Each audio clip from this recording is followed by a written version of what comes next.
तो बच्चों अब हम जो पढ़ने वाले हैं वो है 11th क्लास के 3rd चैप्टर का एंजियोस्पर्म। यस, हम पादप जगत में अब धीरे धीरे विकास कर चुके हैं, यानी कि शैवाल पढ़ा, फिर ब्रायोफाइट्स पढ़ा, टेरिडोफाइट्स पढ़ा और जिम्नोस्पर्म पढ़ा, और अब हम जो पढ़ने जा रहे हैं ये लास्ट मतलब किंगडम का लास्ट समूह है जिसका नाम है एंजियोस्पर्म, यानी कि बच्चों आवृत बीजी पादप का निर्माण होना। यहाँ पर जड़ भी है, तना भी है, पत्ती भी है और बीज है वो भी आवरण सहित है, यानी कि फल के अंदर ये अवतरित रहता है बीज आराम से, और हमारे पास क्या होता है, पुष्प भी यहाँ पर होता है। तो चलिए स्टार्ट करते हैं कि हमारा एंजियोस्पर्म क्या होता है, किस तरीके से हमारे लिए उपयोगी भी होता है और किस तरीके से इसमें जनन क्रियाएं पाई जाती है।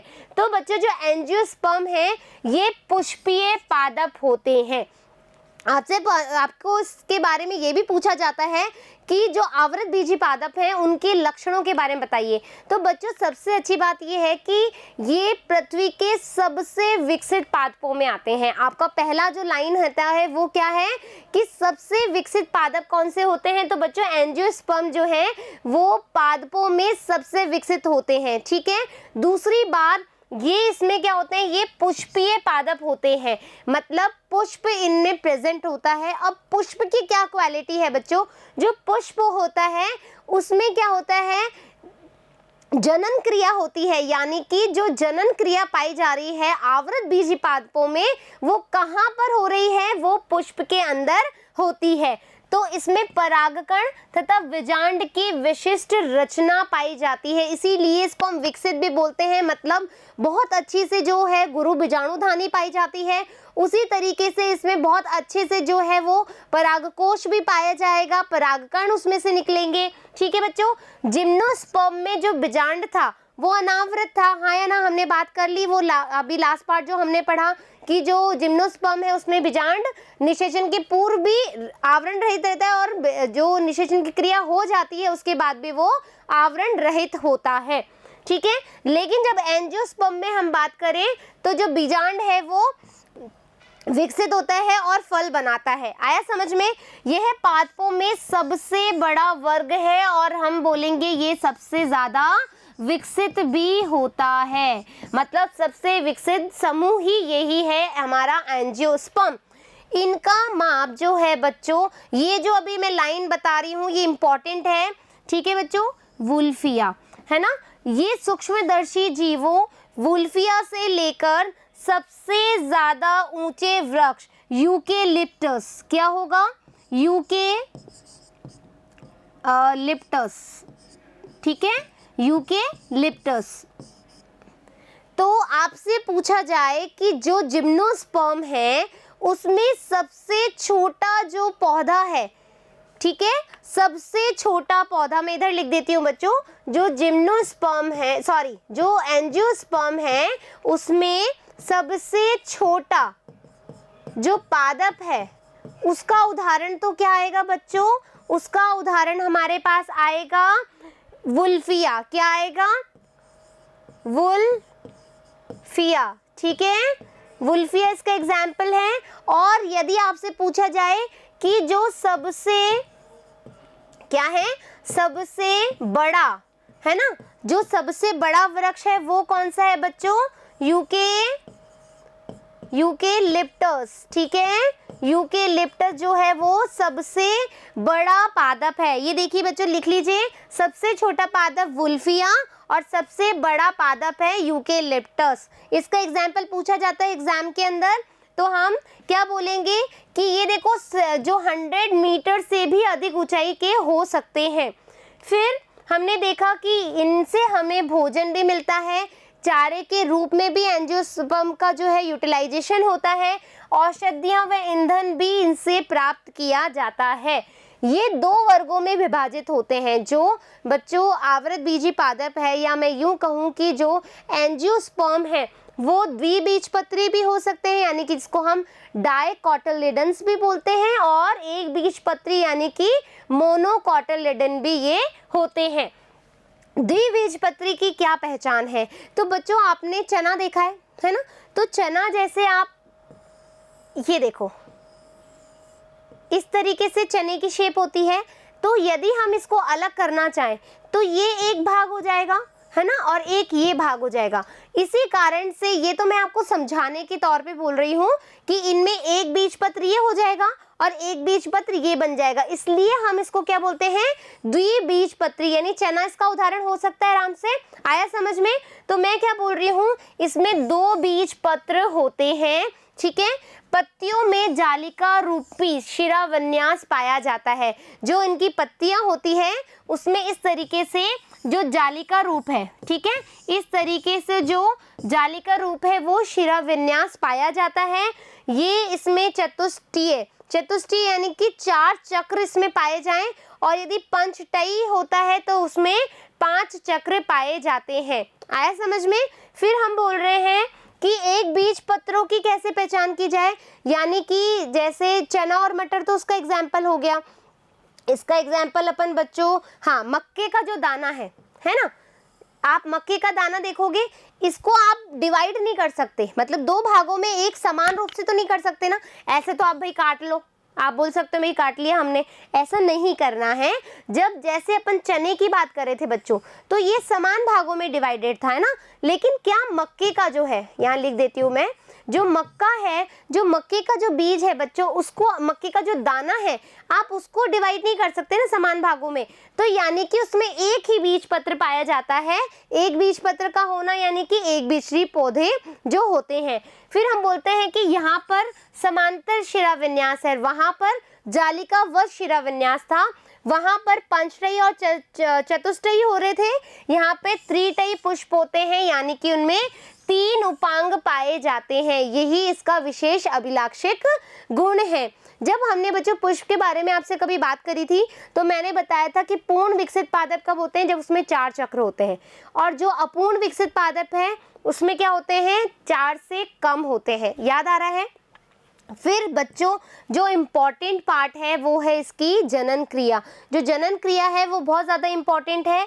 पुष्प में जो नर लैंगिक अंग है वो पुंकेसर यानी कि लघु बीजाणु पर्ण जो है वो होता है। यानी कि आपसे पूछा जाए कि जो पुष्प है उसका जो मतलब नर जनन पार्ट है या नर जनन जो भाग है वो क्या है, तो आप बोलोगे पुंकेसर उसका जनन भाग होता है।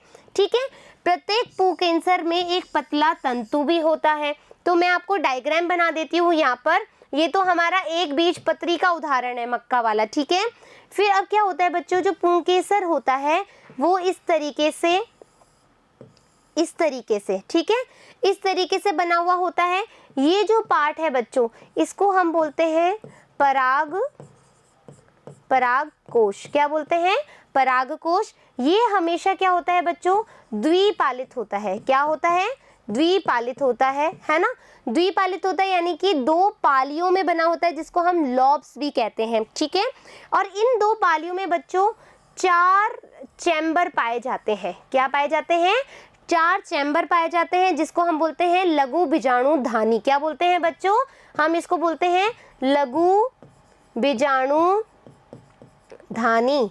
और इन्हीं लघु बीजाणु धानियों में क्या होता है बच्चों? परागकण। क्या होता है? परागकण। ठीक है, परागकण का निर्माण होता है। यानी कि मैं क्या बोल रही हूँ, ये परागकोश है। मैं किसकी बात कर रही हूँ अभी? ये जो पूरा डायग्राम है वो किसका डायग्राम है? पुंकेसर का। ठीक है, यानी कि नर जनन भाग, नर जनन भाग के बारे में बात कर रहे हैं। पुष्प के नर जनन भाग के बारे में बात कर रहे हैं। पुंकेसर के बारे में बात कर रहे हैं। ये 3 भागों में विभाजित होता है, जिसमें हम बोल रहे हैं कि ये जो भाग है बच्चों ये परागकोश है। परागकोश 2 पालियों से बना होता है, जिसको हम द्विपालित बोलते हैं। और इनमें 1 2 3 4 ये जो 4 लघु बीजाणु धानी होती है, और इन्हीं लघु बीजाणु में बहुत सारे परागकण बनते हैं। ठीक है, ये आ गया आपको परागकोश वाला जो डायग्राम है, सॉरी पुंकेसर वाला जो डायग्राम है। तो प्रत्येक पुंकेसर एक पतला तंतु, सॉरी ये तो बताने भूल गई, ये जो बच्चों ये पतला सा जो ये लाइन दिख रही है इसको हम बोलते हैं पुतंतु। क्या बोलते हैं? पुतंतु हम इसको बोलते हैं। ठीक है, तो एक बार मैं डायग्राम जो क्लियर तरीके से यहाँ बना देती हूँ। ठीक है, ये हो गया परागकोश, ठीक है, ये हो गया पुतंतु, और ये जो हो गई वो हो गई योजी, ठीक है। और ये किसका डायग्राम है बच्चों, ये है पुंकेसर का, ठीक है। आगे समझ में, पुंकेसर का ये डायग्राम है। तो प्रत्येक पुंकेसर में एक पतला तंतु, ये देखो एक पतला तंतु हो गया। तंतु के शीर्ष पर, ये देखो तंतु के शीर्ष पर परागकोश, ये मैंने बना दिया, परागकोश होता है, ठीक है। परागकोश द्वारा विभाजित होकर के, ठीक है, हमने बोला था कि ये विभाजित होकर के, ये देखो लघु बीजाणुधानी बना रही है, लघु बीजाणु बनाती है, हाँ या ना। और जो परिपक्व होकर के परागकण बनाते हैं। मैंने यहाँ पर बताया कि इस लघु बीजाणुधानी में क्या बन रहे हैं बच्चों, परागकण बन रहे हैं। आया समझ में यहाँ तक, आगे बढ़े। फिर मैं कह रही हूँ कि पुष्प में, सॉरी, जो पुष्प है इसमें मादा लैंगिक अंग जो है वो है स्त्री केसर। जो बच्चों स्त्री केसर है, इसका डायग्राम मैं आपको यहाँ समझा देती हूँ, ठीक है। ये लो, ये हमेशा फ्लास्क के आकार का होता है। कैसा होता है, ये फ्लास्क के आकार का होता है, ठीक है। ये हम किसके बारे में बात कर रहे हैं, स्त्री केसर के बारे में बात कर रहे हैं। और स्त्री केसर क्या होती है बच्चों, मादा जनन अंग होती है, ठीक है, मादा जनन अंग होती है। अब स्त्री केसर में बच्चों इधर की तरफ जो होता है, ये इस तरीके से जो है पुंकेसर स्थित होता है ना। और ये जो बच्चों ये वाला जो पार्ट है वो है वर्तिकाग्र। क्या होता है, वर्तिकाग्र होता है। और ये जो नलिकार जो संरचना है, ठीक है, इसको हम बोलते हैं वर्तिका, ठीक है, इसको हम बोलते हैं वर्तिका। और ये जो पार्ट है बच्चों, ये कहलाता है अंडाशय। क्या कहलाता है, अंडाशय। ये हो गया पुष्प का मादा जनन भाग, ठीक है। हम क्या बोल रहे हैं, स्त्री केस जो सॉरी पुष्प में मादा जो लैंगिक अंग है वो स्त्री केसर है, अंडप होते हैं, ये देखो, ठीक है। और इसमें इस तरीके से बीजांड होते हैं बहुत सारे, ठीक है, ये बीजांड है जहाँ पे बीजांड का जो बीज है वो निर्माण होता है, या हम कहें कि युग्मक का जो निर्माण होता है। अंडाशय क्या है, स्त्री केसर का फूला हुआ भाग है। हम कह रहे हैं ये क्या है, अंडाशय स्त्री केसर का फूला हुआ भाग है। फिर हमने कहा स्त्री केसर के शीर्ष पर क्या होता है, उपस्थित होता है कौन, वर्तिकाग्र। जो वर्तिकाग्र है ये स्त्री केसर के उस पे मतलब प्रेजेंट है, ये देखो अंडाशय के ऊपर प्रेजेंट है कि नहीं है। फिर हम बोल रहे हैं प्रत्येक अंडाशय में एक गुरु बीजाणु मात्र कोशिका पाई जाती है, ठीक है। फिर अर्धसूत्रण के द्वारा विभाजित होकर, अब क्या होता है बच्चों, इस बीजांड में इस तरह का ये एक बीजांड है, इस बीजांड में यहाँ तो बहुत सारे बीजांड बनाए, लेकिन एक बीजांड की संरचना अपन देखें तो मैं आपको यहाँ बना देती हूँ। इस तरीके से क्या होता है, बीजांड की संरचना होती है, यहाँ बीजांड द्वार होता है, ये निभाए होता है, सॉरी ये वाला जो पार्ट है वो निभाए होता है ना। इस तरीके से बहुत सारी संरचना होती है बीजांड के अंदर। तो बीजांड में क्या होता है बच्चों, इस तरीके से 3 कोशिकाएं यहाँ बनती है और 3 कोशिकाएं यहाँ होती है। इसको हम बोलते हैं अंड समुच्चय कोशिका। और ये जो होती है वो होती है प्रतिमुखी कोशिकाएं, ठीक है, या प्रतिध्रुवी कोशिकाएं भी इसको हम बोलते हैं। यहाँ पर क्या होता है, जो बच्चों एक कोशिका है वो ही केवल अंड कोशिका होती है, बाकी 2 जो है वो सहायक कोशिका के तौर पे यूटिलाइजेशन किया जाता है। और बीच में जो बच्चों ये यहाँ पर जो है परागकण और जो अंड कोशिका है वो आकर के क्या करती है, निषेचन की क्रिया करती है और युग्मनज का निर्माण करती है। आया समझ में। तो अर्धसूत्रण होगा, विभाजित होकर के 4 अगुणित कोशिकाएं बनेगी, जिसमें से सिर्फ एक कोशिका ही जो है वो सक्रिय रहेंगी, ठीक है।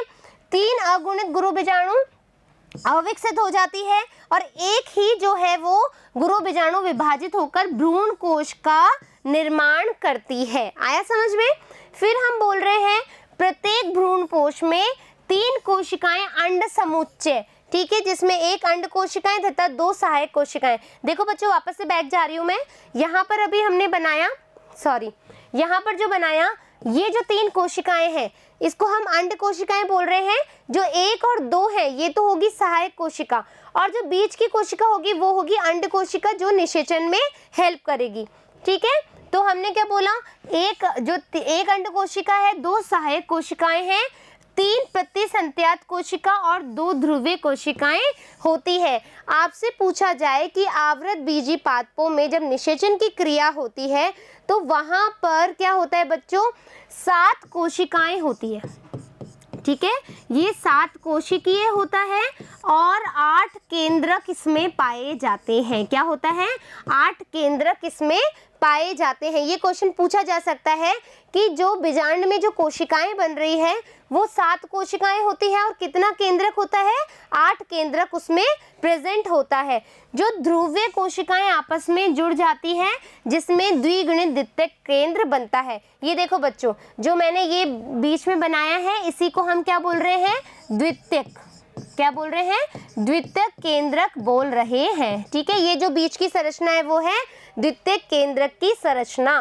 फिर परागकण, परागकोश से निकलने के बाद अब क्या होगा कि ये है हमारी स्त्री केसर। ठीक है, यहाँ पर ये कोशिकाएं हैं, ये बीजांड बना हुआ है।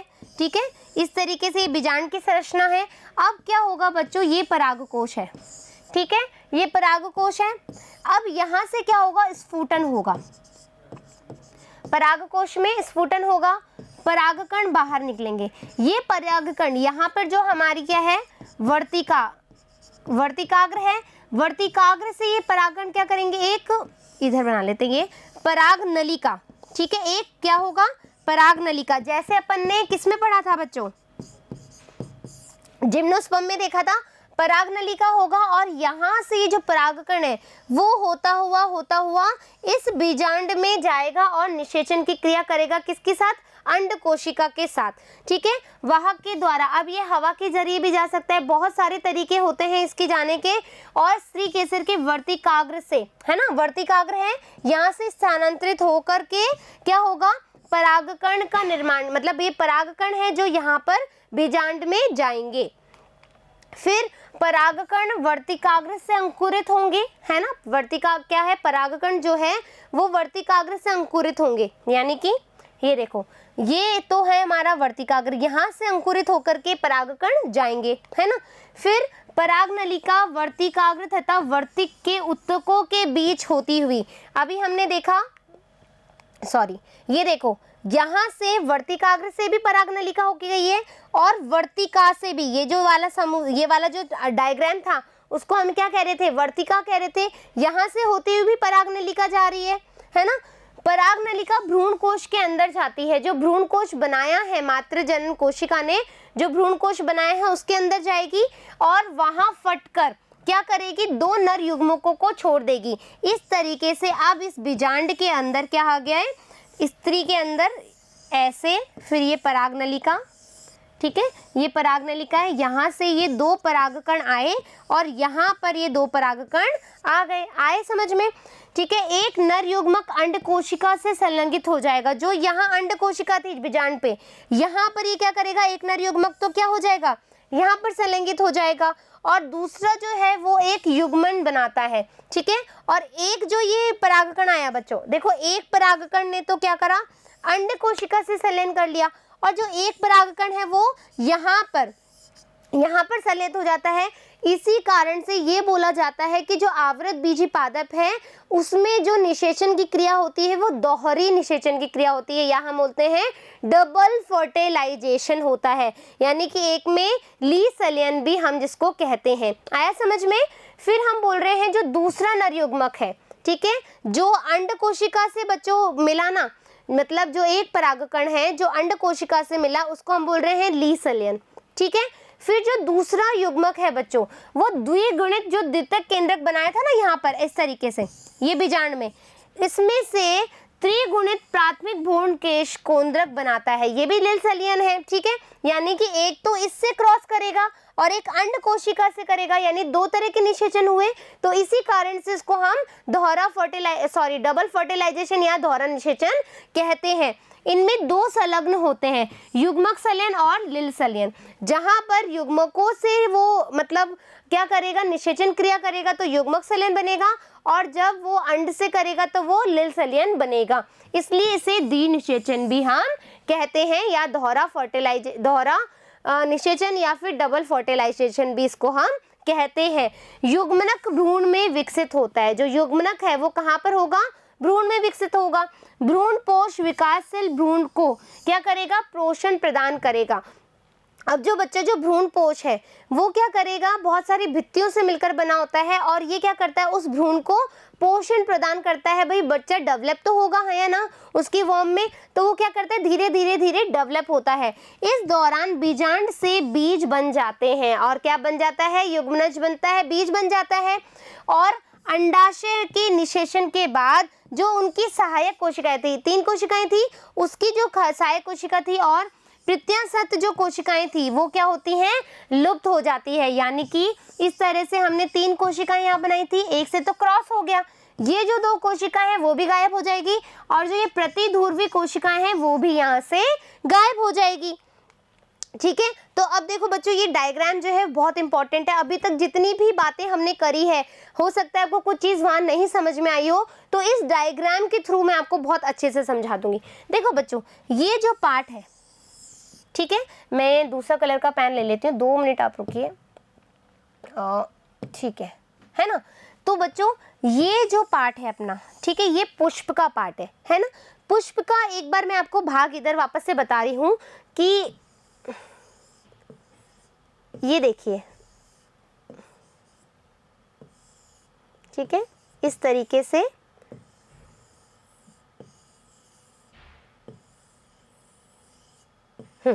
ठीक है, ये पुष्प होता है। ये जो है बच्चों, जो हरे रंग की जो होती है वो होती है भार्य दल। क्या होती है, भार्य दल। ये जो होता है बच्चों ये होता है दलपुंज। फिर ये जो है बच्चों ये होता है पुंकेसर और ये जो है वो है स्त्री केसर। ठीक है, ये 4 पार्ट होते हैं पुष्प के जो बहुत मेन इंपॉर्टेंट होते हैं, जिसमें से पुकेसर और स्त्री केसर क्या होते हैं, आवश्यक चक्र होते हैं और जो दलपुंज है और भार्य दलपुंज है वो क्या होते हैं, सहायक चक्र होते हैं। तो अभी हमने पुष्प के बारे में बात करी। पुष्प में देखो बच्चों ये जो वाला पार्ट है ये कैसा है, गुरु बीजाणुधानी है, यानी कि मैं बोलूँ स्त्री केसर है, मादा जननांग पार्ट है। तो मादा जननांग में बच्चों जब हमने ये वाले बात करी थी, ये जो फूला हुआ भाग है ना, ये तो क्या है, अंडाशय है ना। और जब हम इस लंबी नलिकाकार की बात करें तो ये क्या है, वर्तिका है, जिसको हम स्टाइल कहते हैं। और जो वर्तिकाग्र है जिसको हम स्टिग्मा कहते हैं, वो इस फूलाकार या जो अंडाशय है उसके शीर्ष पर उपस्थित होता है। ये हमने बात करी थी अभी पहले। फिर हम देख रहे हैं नर जनन भाग। जो नर जनन भाग है उसको हम कह रहे हैं पुंकेसर। पुंकेसर भी 3 भागों से बनता है, परागकोश, योजी और तंतु। हमने ये बात करी थी। अब बच्चों क्या होता है, अब इसका जो है अंदरूनी भाग आपको बता रहे हैं। मैंने बोला था जो परागकोश है ये देखो द्विपालित है, एक पाली ये और एक पाली ये, द्विपालित है। इन द्विपालित में 4 चैम्बर पाए जाते हैं जिसको हम बोलते हैं लघु बीजाणुधानी के चैम्बर्स। ठीक है, अब यहाँ पर बच्चों ये जो है देखो लघु बीजाणु मात्र कोशिका है। जब इसमें बहुत सारे विभाजन होते हैं, आप 12th क्लास में बहुत अच्छे से पढ़ोगे, बहुत डीप चैप्टर है, तब आपको वहाँ और भी समझ में आएगा। अभी आप सिर्फ एक एरे देख लीजिए, एक बार ये देख लीजिए कि किस तरीके से ये चीज़ होगी। तो लघु बीजाणु मात्र कोशिका जो है बच्चों, यहाँ पर क्या होता है, परागकोश का निर्माण होता है। ये देखो 4 कोशिकाएं बन गई, अर्धसूत्री विभाजन हमने किया था, 4 कोशिकाएं बन गई। ये 4 कोशिकाओं से यहाँ पर क्या बने बच्चों, लघु बीजाणु यानी कि परागकण। और ये कैसे होते हैं, एन होते हैं, यानी कि यहाँ पर जो क्रोमोसोम की संख्या होगी, गुणसूत्रों की संख्या होगी, वो क्या होगी, आधी होगी या एन नंबर होगी। अब यहाँ पर बच्चों हमने इतनी तेज से भी बात करी थी पराग नलिका की। ये देखो 2 युग्मक है, 2 युग्मक है, दोहरा निषेचन होगा। क्या होगा बच्चों, जो एक निषेचन ये युग्मक है ये तो क्या करेगा, इससे क्रॉस करेगा। ठीक है, एक होगा युग्मक संलयन करेगा और एक जो बच्चों एक जो परागकण है वो इन द्विगुणित केंद्रक से क्या करेगा, निषेचन की क्रिया करेगा। तो यहाँ पर क्या होगा बच्चों, दोहरा निषेचन की क्रिया हो गई, हाँ या ना। फिर हम क्या कह रहे हैं, ये युग्मनज बन गया, युग्मनज बन गया। अब हम वापस से यहाँ पर चल रहे हैं, यहाँ तक के आ गए। यहाँ तक के हम तब आएंगे जब ये चीज़ हम देखेंगे। ये हमारी क्या है, मादा जनन अंग है। यहाँ पर ये जो है बच्चों वो गुरु बीजाणुधानी है, यानी यहाँ पर अंड कोशिका बनेगी, अंड कोशिका बनी। ये जो है बच्चों ऊपर की तरफ ये है प्रतिध्रुवी कोशिकाएं, ये है अंड समुच्चय कोशिकाएं जिसमें 2 सहायक कोशिकाएं हैं और एक अंड कोशिका है। इस अंड कोशिका से एक परागकण क्या करेगा, संलयन करेगा, दूसरा परागकण इस द्विकेंद्रक के साथ संलयन करेगा और दोहरा निषेचन करेगा। इसके बाद क्या होगा बच्चों, युग्मनज का निर्माण होगा। ये युग्मनज क्या करेगा, भ्रूणपोष मतलब भ्रूण बना लेगा, भ्रूणपोष में डेवलप हो जाएगा और वापस से ये वाली स्ट्रक्चर बनाएगा। इस तरीके से क्या हुआ बच्चों, हमने क्या किया, एक फ्लावर से एक पूरा बीज बनाया और वापस से एक नया प्लांट बनाया। इस तरीके से जो है हमने क्या देखा आज, आवृत बीजी जो पादप है, एंजियोस्पर्म है, उनकी क्या क्या क्वालिटीज़ है, किस तरीके से उनमें जनन क्रियाएं होती है, और ये पूरा जो हमने साइकिल पढ़ा है बच्चों। एक बार आपको क्या करना है, आपको हर स्लाइड को, क्योंकि मैंने हर स्लाइड में एक एक नई नई चीज़ बताई है जो आपको इधर लिखी भी नहीं थी, तो आपको क्या करना है, स्लाइड को पॉज करना है, उस स्लाइड में जो आपको बातें मैं बोल रही हूँ उसको नोट डाउन करना है, इंपॉर्टेंट नोट करके लिखना है, डायग्राम बनाना है, मैंने कहाँ कहाँ क्या क्या चीज़ें बनाई हैं, इससे आपको बहुत अच्छे से समझ में आएगा। तो बच्चों आशा करती हूँ कि आपको जिस तरीके से हमने प्लांट किंगडम के और समूह को पढ़ा है अच्छे से, वैसे ही हमारा ये एंजियोस्पर्म भी आपको अच्छे से समझ में आया होगा। अब मिलते हैं नेक्स्ट पार्ट में, जिसमें हम पढ़ेंगे कि किस तरीके से पीढ़ी एकांतरण होता है या फिर जो हमारी जनरेशन है उसमें ऑल्ट्रेशन कैसे पाया जाता है। ठीक है बच्चों, चलती हूँ, धन्यवाद।